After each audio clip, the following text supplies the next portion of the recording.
Probability. Calculating probabilities.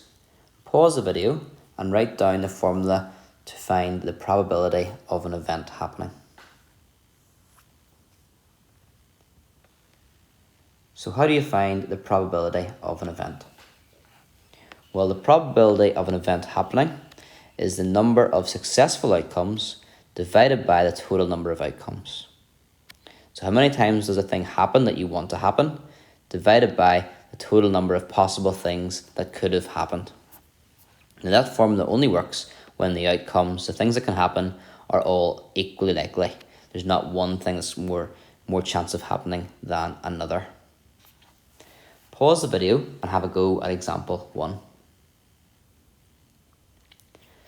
A letter is chosen at random from the word remarkable. What is the probability that the letter chosen will be a vowel? So the probability of getting a vowel, see, this is a short way of writing it. So that reads probability of, and then whatever's in the brackets is whatever you want to get. Okay? Quicker than writing down that in full. So a probability is going to be a fraction between 0 and 1. 0 if it's definitely not going to happen, 1 if it's certain, and in between if there's a chance. So the number of successful outcomes is going to go on the top of the fraction, the numerator.